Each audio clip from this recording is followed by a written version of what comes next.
System আল্লাহর নিজাম আলাদা উল্টা। বান্দা যত বেশি আল্লাহ পাক রব্বুল আলামিনের কাছে যত বেশি চাইবে, যত বেশি আরজ করবে, দরখাস্ত দিবে, মেসেজ দিবে, আমার আল্লাহ ওই বান্দার উপরে তত বেশি খুশি হয়। পয়গম্বর বলেছেন, মাল্লাম ইয়াসআলিল্লাহ ইয়াগযাবু আলাইহি আও কামা আলাইহিস সালাতু ওয়াসসালাম। বান্দা যদি আল্লাহ পাক রব্বুল আলামিনের কাছে যদি কিছু না চায়, আমার আল্লাহ ওই বান্দার উপরে রাগান্বিত হয়। আর দুনিয়ার মানুষের কাছে যদি চাওয়া হয়, দুনিয়ার মানুষ নিজাম হচ্ছে, তার নিজাম হচ্ছে একবার থেকে দুইবার যদি কারোর কাছে যদি একই আবেদন নিয়ে যদি যাওয়া হয়, না হলে ভিন্ন আবেদন নিয়ে যদি যাওয়া হয়, দেখবেন সে চক্রাঙ্গাতে দ্বিধাবোধ করে না, ঠিক আছে না? আর আমার আল্লাহ বলছেন, হাবিবে কিবরিয়া মুহাম্মদুর রাসূলুল্লাহ সাল্লাল্লাহু আলাইহি ওয়াসাল্লাম ইরশাদ করেছেন, মান লাম ইয়াসআলিল্লাহ ইয়াগযাবু আলাইহি। হাবিবে কিবরিয়া মুহাম্মদুর রাসূলুল্লাহ সাল্লাল্লাহু আলাইহি ওয়াসাল্লাম ইরশাদ ফরমান, পয়গম্বর বলেন, আল্লাহ পাক রব্বুল আলামিনের কাছে আল্লাহর বান্দা আমার উম্মতগণ যদি মালিকের কাছে যদি কিছু না চায়, আমি পয়গম্বর তোমাদেরকে বলতেছি, আমার আল্লাহ ওই বান্দাদের উপরে অখুশি হয়, নারাজ হয়ে যায়। দুনিয়ার নিজাম নয় বাবা, দুনিয়ার মানুষের মিজাজ গতিনীতি এরকম না। বারবার বলবেন, আপনার উপরে অসন্তুষ্ট দেখাইবে, বাড়ি থেকেও বলবে, বলে দাও বাড়িতে নাই। আসলে আমার মালিক বলছে, বান্দা তুমি আমার কাছে চাইবা, আর আমার কাছে যতবার আমাকে ডাক দিবা, আমার কাছে মেসেজ দিবা, আমার কাছে দরখাস্ত বান্দা যে যত বেশি পাঠাইতে পারবা, আমি আল্লাহ বান্দা তোমার উপরে রাজি ও খুশি হয়ে যায়।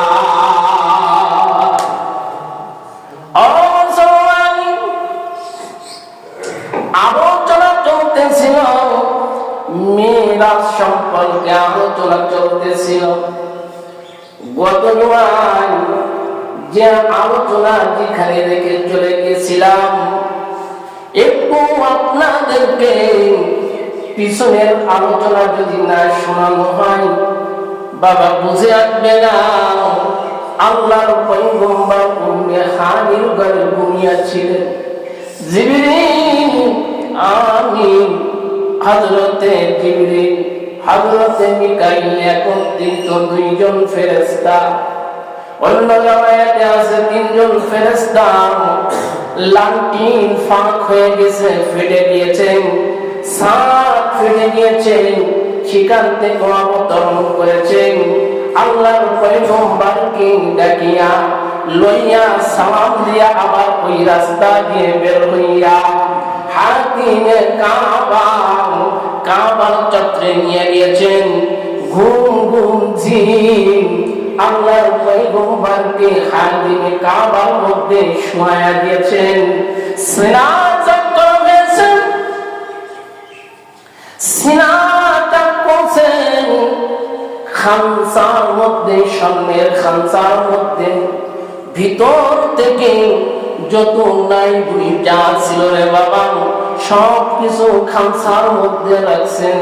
খামসার মধ্যে এলেম এবং হিকমত রয়েছে, সব কিছু দিয়া পরিপূর্ণতা ধৌত করেন, পরিপূর্ণতা ঢুকায়া দিয়া জমজম কূপের পানি দিয়া সব কিছু ভালো করে পরিপাটি করেন, আবার ঢুকাইয়া এই শরীরটা যেটা সার্জারি করলো রে বাবা, সিনা সার্জারি করলো, সিনাটা করলেন, এই সিনাকে আবার টান দিয়ে দিলেন, সিনাটা আবার ঠিক হয়ে গেল রে বাবা, শিরাই হয়ে গেল, বুঝতে পারা যাবে না। এরপর হাত দিয়ে খাবার ভিতর থেকে রে বাবা টান দিয়া বুরাক চলে আসলো। রেওয়ায়েতে আছে রপ আসলো, বুরাক আসলো, যানবাহন আসলো, তার উপরে চড়ানো হলো, উড়ান দেওয়া শুরু করলো। উঠতে উঠতে উঠতে উঠতে এমন একটা পাহাড় দেখলো, পাহাড়ের নিচে সাদা জায়গা, সাদা চাকিয়ার ময়দান দেখে সেখানে অবতরণ করলাম। অবতরণ করার পর আল্লাহ রাসূল পয়গম্বরকে হযরত জিবরিল যখন এই বুরাকটা বহন চালু হবে, আল্লাহর পয়গম্বরকে মাঝখানে বসাইলেন, সামনে জিবরিল, পিছনে মিকাইল, পয়গম্বর মাঝখানে, বুরাক উড়া শুরু করলো, চাকিয়ার ময়দানে চলে গেল। হুকুম হলো জিবরিল আমিন বুরাক অবতরণ করতে বললেন।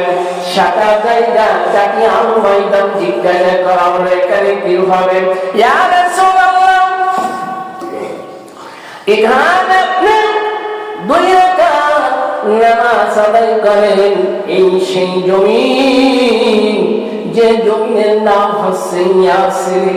আপনার নিসবতে, আপনার আগমনে এই জমিনটা, এই এলাকাটার নাম হবে মদিনাতুল মুনাওয়ারা।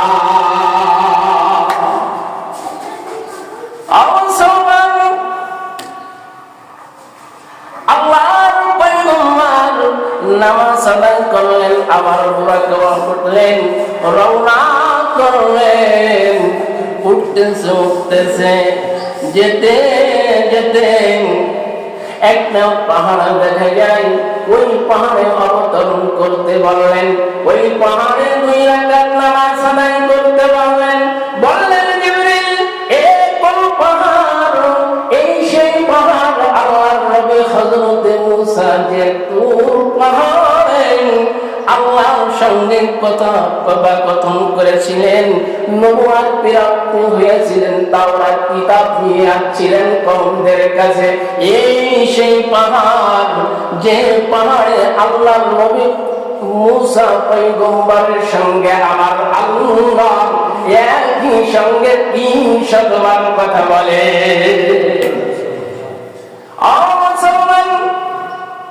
তাফসীর কাবীরের মধ্যে আছে 300 বার আল্লাহর নবী হযরত মুসা আল্লাহর সঙ্গে কথা বলেন। সেখান থেকে আবার বুরাক উঠলেন সামনের দিকে, চলতেছে চলতেছে একটা রাস্তা, একটা মুরব্বীর সঙ্গে সাক্ষাৎ, এরপরে একটা বৃদ্ধা মহিলার সঙ্গে সাক্ষাৎ, আরেকটা যুবতীর সঙ্গে সাক্ষাৎ, মেয়ের সঙ্গে সাক্ষাৎ, শিশুটাদের অধিকারী।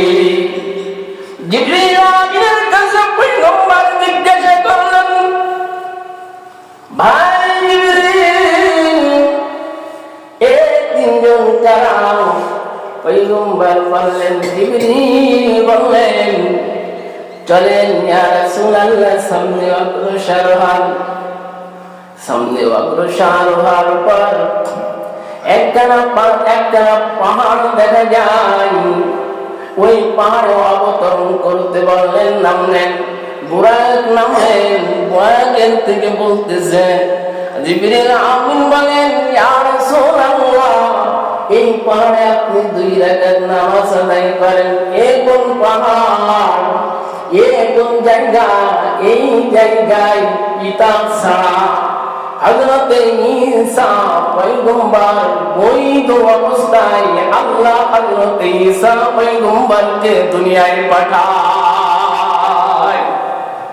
পিতা সন্তান আল্লাহর নবী হযরত ঈসা আলাইহিস সালাতু ওয়াস সালামকে পাঠায়। এই সেই জায়গা, আপনি এখানে 2 রাকাত নামাজ আদায় করেন। আল্লাহর নবী হযরত জনাবে মুহাম্মদুর রাসূলুল্লাহ জিজ্ঞাসা করলেন, রে ভাই জিবরিল, পিছনের 3 জনের কথা তো তুমি কিছু বললা না। ইয়া রাসূলুল্লাহ, সামনে অগ্রসর হন। এক দল লোকদেরকে পাথর দ্বারা আঘাত করে মাথা ফেটাইয়া দেওয়া হচ্ছিল, চূর্ণ বিচূর্ণ করে দেওয়া হইতেছিল। সামনে অগ্রসর দেখে একদল নারী পুরুষ একটা যুদ্ধে একটা গর্তের ভিতরে একত্রিত, তার কাঁচা গোস্ত খাইতেছে। আর তার দিকে তাকায় দেখে একটা গর্তের ভিতরে এমন আগুনের নিহান শিখা, ওই নারী পুরুষ উলঙ্গ অবস্থায় আগুনের শিখা উপর দিকে উঠতেছে। উপর দিকে উঠে এইভাবে দেখতেছেন। সামনের দিকে অগ্রসর, বস্তার ভিতরে মুসলমান কাঠ বহন করে, উঠতে পারে না, আবার জমিনে পড়ে যায়, আবার কাঠ বস্তার মধ্যে ভরে আবার বহন করে, আবার জমিনে পড়ে যায়। জিবরিল এ আবার কে? এ আবার কোন দল? সামনে অগ্রসর। সামনে অগ্রসর হলেন, দেখে রক্তের সমুদ্র সাঁতার কাটতেছে, সাঁতার কাটতেছে।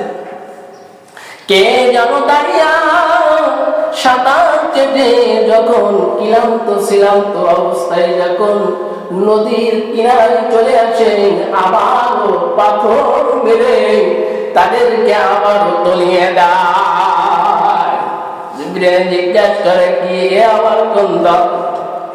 বলতেছে, ইয়া রাসূলুল্লাহ, প্রথম দিয়ে লক্ষ্য করেন মুরব্বীর সঙ্গে সাক্ষাৎ, এটা হচ্ছে ইবলিস। যে ইবলিসের ডাক যদি আপনি শুনতেন, তাহলে আপনার সন্তানেরা, আপনার উম্মতেরা এই শয়তানের ডাকে তারা অজস্রবার ডাকের সাড়া দিত। এর উপরে মুরব্বী চলতে পারে না, উঠতে পারে না, হেলে দুলে চলতেছে। এর বিরুদ্ধে মহিলা আবার কে? এটা হচ্ছে আপনার শেখ জামানার উম্মতের নেতা আমল, যে আমলের কোন ইস্তেকামত থাকবে না, শক্তি থাকবে না, পাওয়ার থাকবে না। রে বাবা, পয়গম্বর বলতেছেন, পয়গম্বরকে জিবরিল বলেন, আপনি যদি ডাক শুনতেন, তাহলে আপনার উম্মতেরা শেষ জামানায় এমন নাজুক ঈমান হবে, ঈমানদার হবে, তাদের দ্বারা, তাদের নেক আমল দ্বারা টিকে থাকা সম্ভব হবে না। এরপরে যুবতী মহিলা ওর ডাক যদি শুনতেন, আপনার উম্মতেরা নারীর আসক্ত হতো। ও মুসলমান, এক শ্রেণীর নারী আসক্ত হবে, তার ভিতর থেকে আর এক শ্রেণীর লোক আযাজিল ইঞ্জিলের মতন আর এক শ্রেণীর আপনার উম্মতেরা দাঁড়িয়ে যাবে।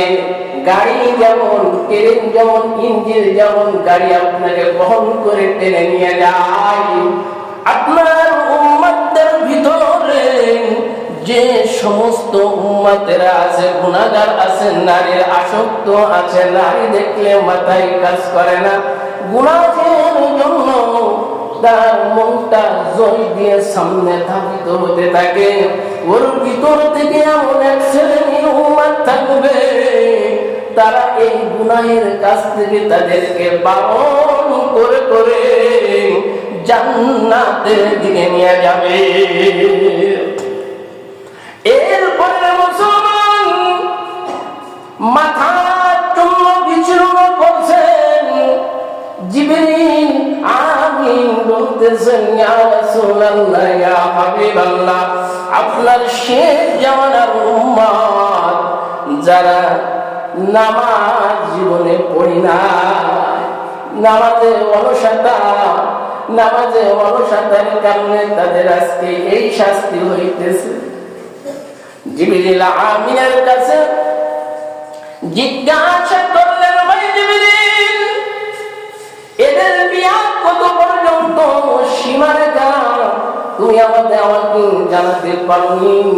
বলতেছে, ইয়া রাসূলুল্লাহ, যারা দুনিয়াতে নামাজ কামাই দিবে, নামাজ আদায় করবে না, নামাজের পাবন্দি করবে না, তাদের এই আযাব কিয়ামত পর্যন্ত এই আযাব চলতে থাকবে। ও মুসলমান, দেখেন উম্মত নামাজ পড়তে রাজি না। পয়গম্বর 27 তারিখ রজনীতে আল্লাহর রাসূলকে জিবরিলের মাধ্যমে সুবহানাল্লাযী আসরা বিআবদিহি লাইলাম মিনাল মাসজিদিল হারাম ইলাল মাসজিদিল আকসা। মুসলমান, কথা সংক্ষেপ বুঝানোর জন্য আল্লাহর পয়গম্বর বুরাকে চলতেছে, চলতে মসজিদে আকসায় চলে গেলেন। সামনে যখন দাঁড়াইলেন, হাত দিয়ে একটা ছিদ্র দেখা যায় রে বাবা। ওই ছিদ্র জিবরিলের কাছে জিজ্ঞাসা করলেন, ভাই জিবরিল, এটা আমার কোন স্থান? হাত দিলাম, হাতটা ঢুকে গেল, কারণ কি বুঝি নাই। বলতেছেন, ইয়া রাসূলুল্লাহ, এই বাইতুল মাকদাসের আশেপাশে এখানে শত নয় অগণিত পয়গম্বরকে আল্লাহ এই বাইতুল মাকদাসের আশেপাশে আল্লাহ দান করেছে। এমন কোন পয়গম্বর নাই যারা বহন করেন এরকম এই স্থানে রশি বেঁধে যানবাহনটা বেঁধে না রাখছেন। এই সেই জায়গা নাও বানতে পারতেন। জিবরিল বললেন, ইয়া রাসূলুল্লাহ, আপনি বানলেন, কারণ হচ্ছে আপনার পিতা হযরতে ইব্রাহিম আলাইহিস সালাতু ওয়াস সালাম এখানে বানতেছে। এখানে বহনটা রশি দিয়ে বাঁধা হয়েছে। আল্লাহর রাসূল বাইতুল মাকদাসে ঢুকে গিয়েছেন, আযান হয়ে গেলেন, আযান হইতেছে, জিবরিল আমিন আযান দিয়া দিলেন। এমন একটা টাইমে বাইতুল মাকদাসে ঢুকে গিয়েছেন, সে সময় কোনো নামাজের অর্থ নাই। আল্লাহর পয়গম্বর জিজ্ঞাসা করলেন, এই কি ফজরের আযান হয়ে গেল? না না না না না, এখন তাহাজ্জুদের সময়। ও মুসলমান, 1 লক্ষ বা 2 লক্ষ 24,000 পয়গম্বর, আল্লাহ যত পয়গম্বরকে আল্লাহ সুবহানাহু ওয়া তাআলা দুনিয়াতে পাঠিয়েছেন, ওই বাইতুল মাকদাসে সুবহানাল্লাযী আসরা বিআবদিহি লাইলাম মিনাল মাসজিদিল হারাম ইলাল মাসজিদিল আকসা, বাইতুল মাকদাসে সেখানে অবস্থান করতেছেন লক্ষ লক্ষ কোটি কোটি ফেরেশতাও সেখানে অবস্থান করতেছেন। জিবরিল আমিন পয়গম্বরের কানে কানে বললেন, ইয়া রাসূলুল্লাহ, ইয়া হাবিবাল্লাহ, আপনি এই জামাতের ইমামতি আপনার করতে হবে। আল্লাহর পয়গম্বরকে শ্রেষ্ঠ নবী, সমস্ত নবীদেরকে একত্রিত করে আল্লাহর পয়গম্বর নামাজের ইমামতি করলেন। বুঝছেন? ইমামতি শেষ হয়ে গেল। মসজিদের এক কর্নারে, মসজিদের এক কোণায় আলোচনা চলতেছে। আলোচনা চলতেছেন, পয়গম্বর জিজ্ঞাসা করেন, ভাই জিবরিল ওই কন্যারে আবার কি আলোচনা করতেছে? ইয়া রাসূলুল্লাহ, ইয়া হাবিবাল্লাহ, আপনি আছেন, আপনাকে সম্বর্ধনা একটা অনুষ্ঠান হবে, এই সম্বর্ধনা অনুষ্ঠানের মূল আলোচক থাকবেন আপনি। এটাকে আঞ্জাম দিতেছে জাতির পিতা হযরতে ইব্রাহিম আলাইহিস সালাতু ওয়াস সালাম, আদি পিতা হযরতে আদম আলাইহিস সালাতু ওয়াস সালামের নেতৃত্বে এই আঞ্জাম চলতেছে। পয়গম্বরকে নিয়ে গেলেন, পয়গম্বরকে সমাপনী ভাষণ দিতে বললেন, ভাষণ দিলেন। ইব্রাহিম পয়গম্বর বললেন, দেখো আমাদের সন্তান কিভাবে পয়গম্বর ভাষণ দিলেন, যে ভাষণের মধ্যে আল্লাহর রাসূলের শ্রেষ্ঠত্ব প্রকাশ পেয়ে যায়। অনুষ্ঠান শেষ হয়ে গেল বাবা। যখন অনুষ্ঠান শেষ হয়ে গেলেন, এরপরে যে আল্লাহর পয়গম্বর 5টা বহনে বহন করে আরোহী হয়ে আল্লাহ পাক রব্বুল আলামিনের সঙ্গে দিদার লাভ করেছেন। রব অবস্থায় এমন একটা আসমান থেকে সিঁড়ি নেমে গেলেন। এই সিঁড়িতে ও মুসলমান রবরা উঠে পড়লেন, সিঁড়িটা টান দিয়ে প্রথম আসমানে চলে যায়। বলতে পারেন হুজুর কেমনে হতে পারে?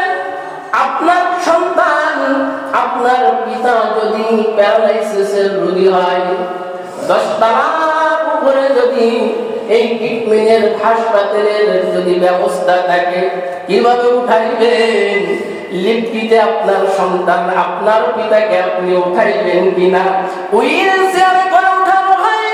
ও বাবা, ভালো করে বোঝেন কেমন ভাবে আবিষ্কার করেছেন বিজ্ঞান, কেমন ভাবে আমাদেরকে এই সহযোগিতা কোথার থেকে পেয়েছেন। আল্লাহর পয়গম্বর রব সিঁড়ির উপর উঠলেন। প্রথম আসমানের ফেরেশতার দায়িত্ব রয়েছে ইসমাঈল। এই ইসমাঈলের হান্নারে 12,000 ফেরেশতা আল্লাহর পয়গম্বরকে অভ্যর্থনা দেওয়ার জন্য দাঁড়িয়ে আছেন। এই 12,000 প্রত্যেক ফেরেশতাদের জন্য, প্রত্যেক ফেরেশতাদের দায়িত্বে তাদের আন্ডারে কাজ করতেছে 1 লক্ষ ফেরেশতা। 1 লক্ষ ফেরেশতা কাজ করতেছেন। হুকুম হয়ে গেল, আল্লাহর হুকুম হলেন। বললেন প্রথম আসমানে আল্লাহর নবী হযরত আদম আলাইহিস সালাতু ওয়াস সালাম সেখানে অবস্থান করছেন।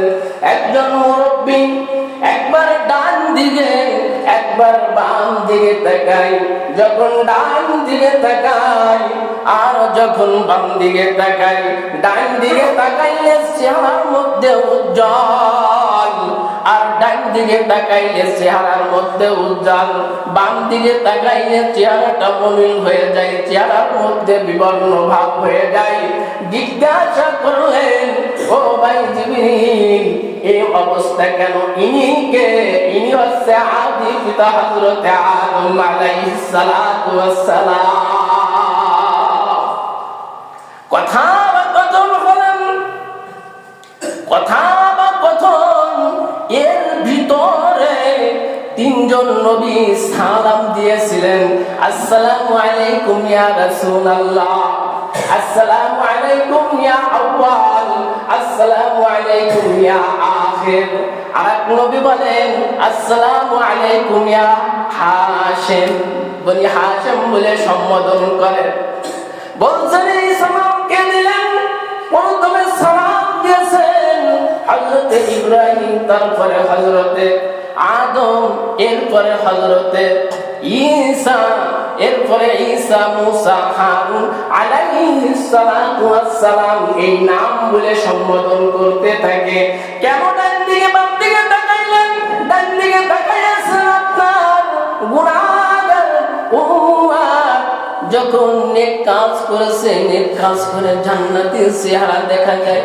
ডান দিকে জান্নাতি লোক, বাম দিকে জাহান্নামী লোক। জাহান্নামের লোক দেখে আদম আলাইহিস সালাতু ওয়াস সালামের চেহারাটা পরিবর্তন হয়ে যায়, বিবর্ণ হয়ে যায়। রে বাবা, আমরা যদি ওই দিন কিয়ামতের দিন যদি ডান দিকের লোক যদি না হতে পারি, ডান দিকের জামাত যদি না হতে পারি, তাহলে পোড়া কপাল রে বাবা। আর বাম দিকের লোক যদি হয়ে যায়, তাহলে আমার আপনার কোনো কাইনাত থাকবে না। ইয়া নফসি বলে আওয়াজ দিতে থাকতে হবে। এরপরে প্রথম আসমানে হযরত আদম আলাইহিস সালাতু ওয়াস সালামের সঙ্গে কথোপকথন। আল্লাহ পাক রব্বুল আলামিন আমাদের সবাইকে বুঝে শুনে আল্লাহ রসুলের মিরাজের উপরে বিশ্বাস করার তৌফিক ইনায়েত করুন। আমিন। আগামী জুম্মায় শেষ করে দেওয়া হবে ইনশাআল্লাহ।